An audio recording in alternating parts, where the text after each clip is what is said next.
Planning Director Barry Beagle to lead us in the Pledge of Allegiance this morning. I pledge allegiance to the flag of the United States of America and to the republic for which it stands, one nation, under God, indivisible, with liberty and justice for all.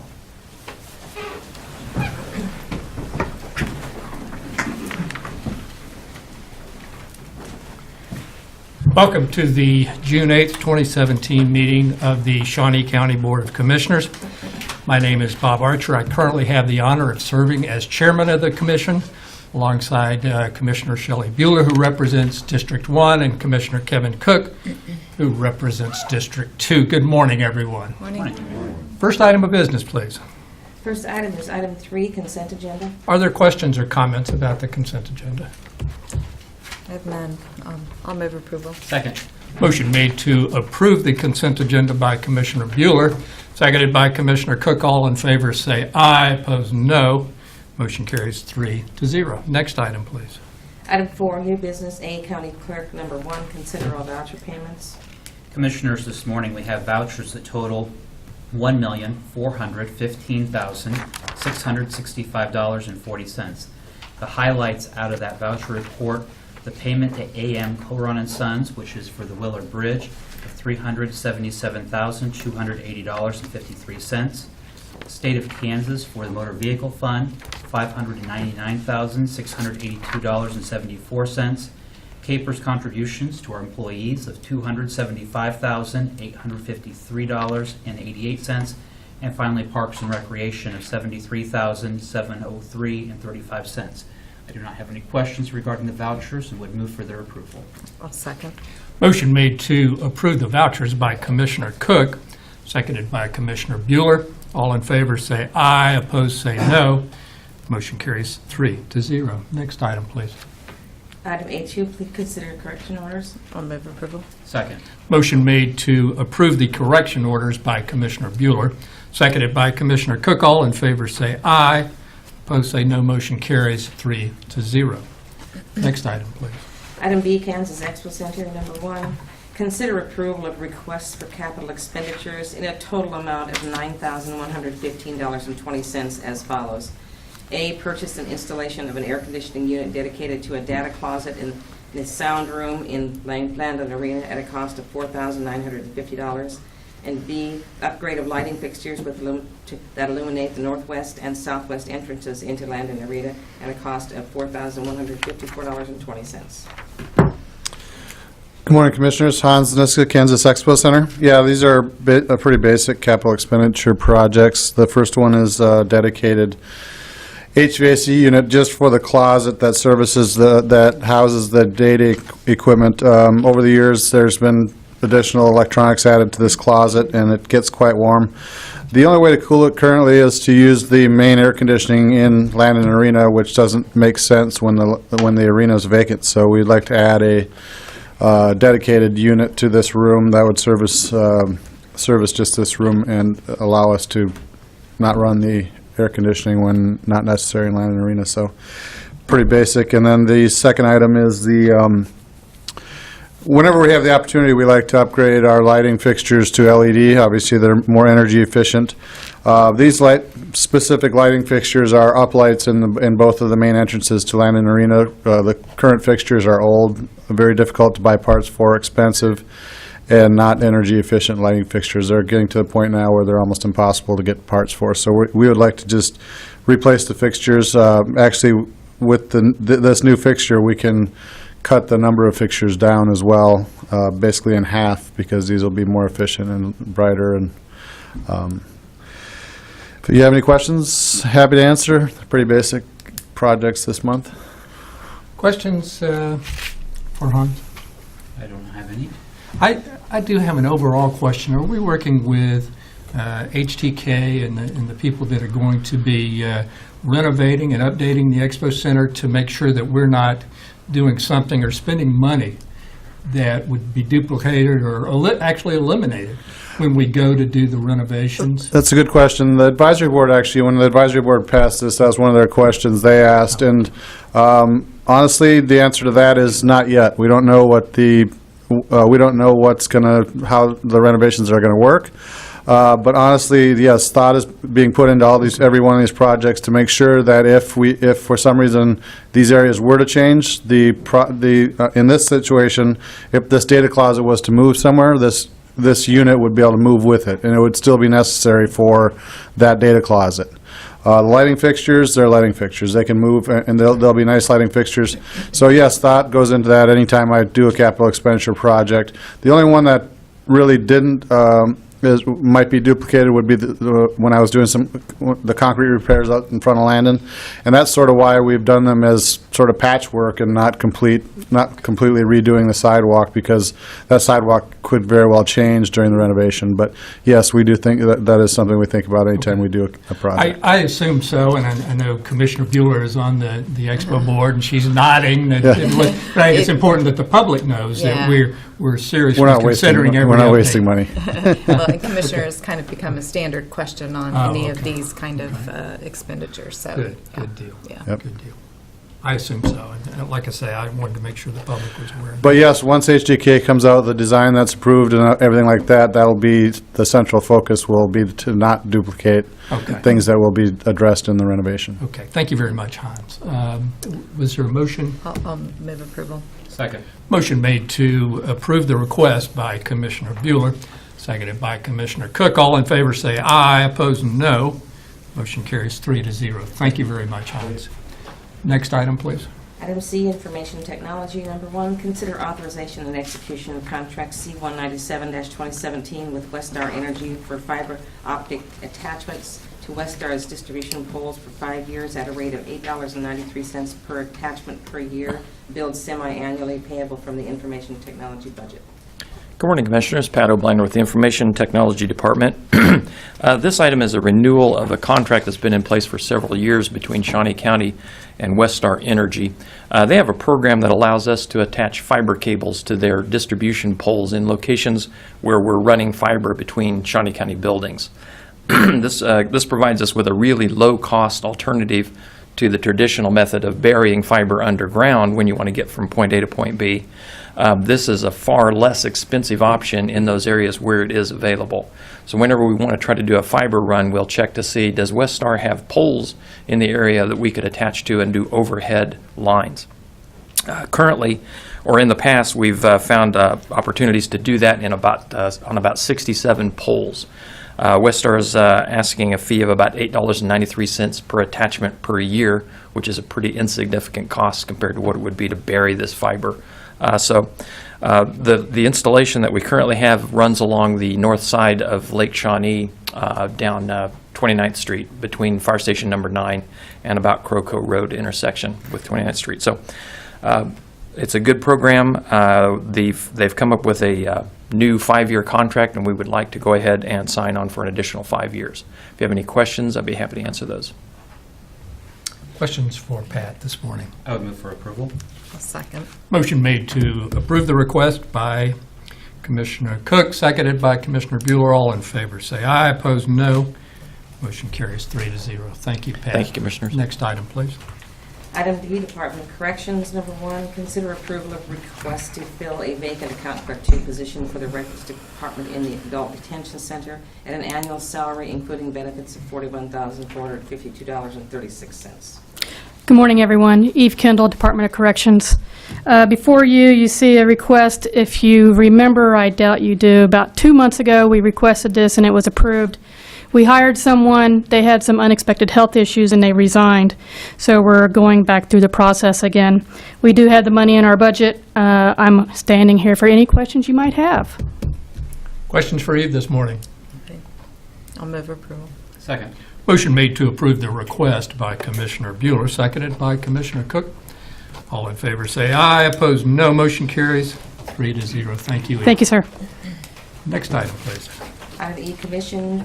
Number 1, consider appointment of Brian Hughes to the Shawnee County Riverfront Authority, or to be the Shawnee County Riverfront Authority.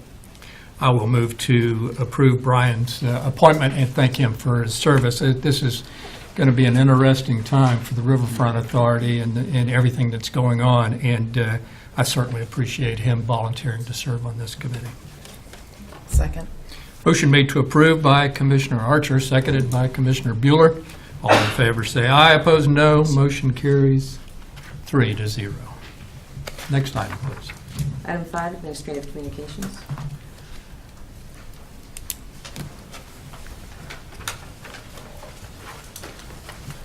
Good morning, Commissioners. Barry Beagle, Shawnee County Planning Department. I rise today to address two things before you. One, to announce that we do have a final public open house with regard to our draft comprehensive plan next Thursday, June 15th, at the Big Gauge Shelter House at 7 p.m. And we're certainly hoping to get as many people to show up and express their comments, learn more about the comprehensive plan, and hopefully share in the recommendations contained within that plan. So we're really looking forward to that open house. Also, with your permission, I would like to go ahead and distribute to you copies of the draft comprehensive plan. Do those violate the 3-pound rule, Barry? Coming close. Thank you.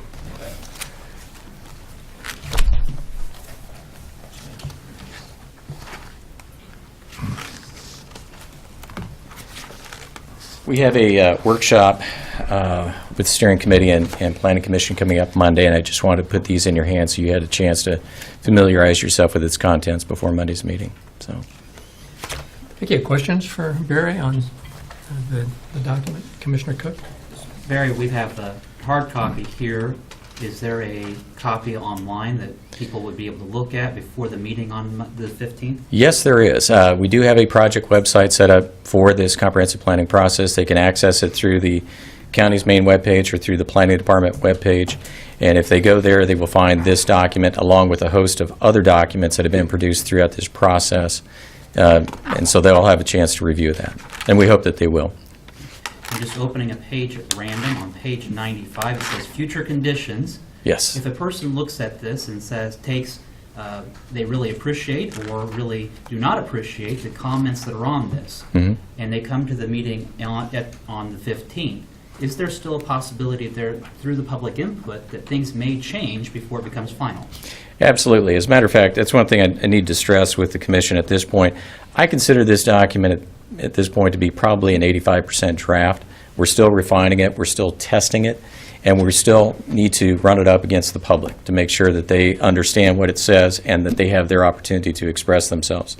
And so, yes, we are going to take not only what comes out of our joint work session on Monday, but also the public open house on the 15th, and then incorporate those comments into this draft before we go to the Planning Commission for public hearing, and then ultimately that recommendation coming on to you for final determination.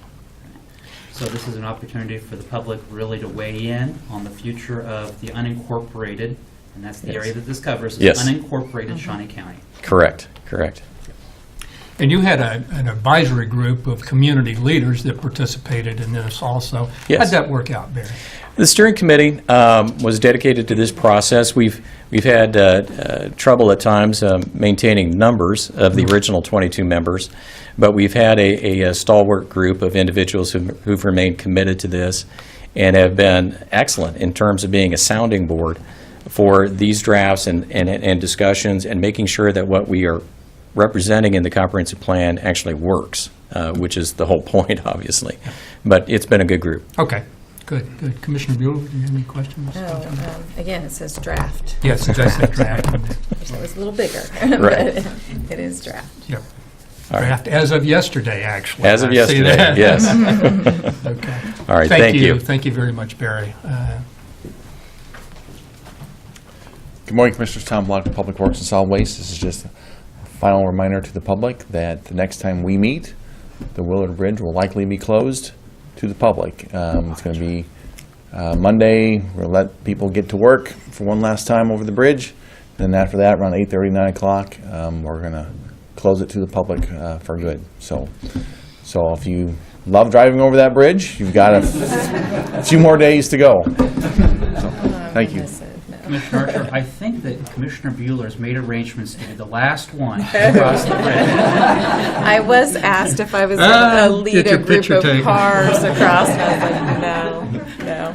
But we'll plan some sort of celebration when we open the new bridge, so. I think we may do that. A lot of questions The Grand surrounding Marshal? it, but, yeah.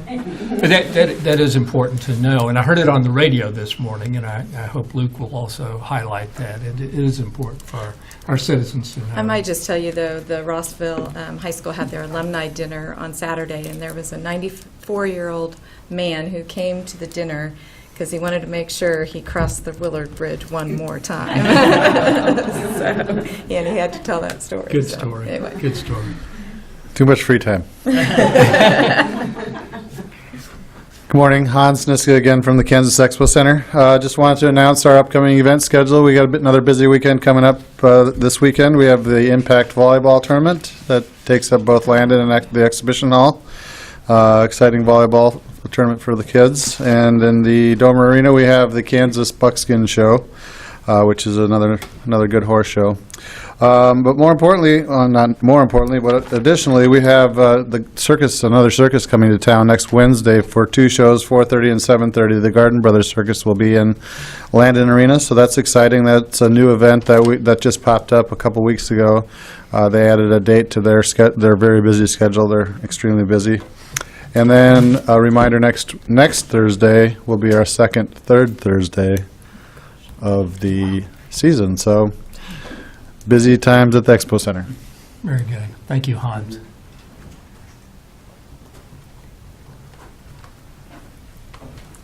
Good morning, Commissioners. Craig Barnes, Health Department. Just wanted to share an opportunity for Shawnee County residents who are looking to quit tobacco for the month of June through the partnership that we have with the Kansas Quit Line. Anyone who wants to try to quit tobacco is eligible for a free 2-week supply of nicotine replacement therapy of their choice, whether that be gum, lozenges, or the sort. So all they have to do is call the Kansas Quit Line, and just kind of reiterate that. It's a free service. It's available 24/7 to any Kansas residents, 1-800-CAN-QUIT. And so all they need to do is call, sign up for a phone counseling service, and then they can get a free 2-week supply of nicotine replacement therapies delivered directly to their house. So. What about the prescription drug Chantix? How do you go about that? I've Right. heard that's very, very Yeah. successful. So for someone who wanted to try like Chantix, that would be something they would have to go and meet with their PCP or their primary care physician. Just have that conversation about wanting to make an attempt to quit tobacco, and then they can get a prescription through their primary care physician. Okay. I've just heard that was very successful. Yeah, a lot of people do like that. So. Mhm. Thank you. Greg. Yeah, no problem. Anyone else this morning? Commissioner Bueller? Actually, I'll take this opportunity to introduce Kayla Bittler, and if she wants to come up and say a few words, she sure can. She is the new strategic coordinator for Momentum 2022 that you're going to start hearing more and more about from Chamber and Go Topeka. So, Thank you. sure. Good morning. I don't really have anything prepared, but I do appreciate the opportunity. No, you're fine. So I have been hired by Go Topeka as the new strategic coordinator for Momentum 2022. We are actively working to really continue that ball rolling, and I'm excited to see how that incorporates with the Shawnee County Holistic Plan. So. And that's basically the driver, isn't it? Is the holistic plan Correct. and moving forward? Right. Yes. The implementation committee has their first meeting, I think, in June 19th. The 19th. Mhm. 19th. Good. correct. Good. Welcome. All right. Thank you. Glad to have you. Anyone else? Or administrative? Commissioner Bueller? One thing, I hated to miss it. I missed Safe Streets yesterday, and Michelle Maney and Margaret Price were awarded the Champions of Character Award by Safe Streets, and they work at Helping Hands Humane Society, and they've cared for thousands of animals. It's important for our community's health and safety, but I know Margaret from way, way back. I don't know Michelle that well, but I just wanted to say congratulations to them, and I hated to miss that, so. Commissioner Cook?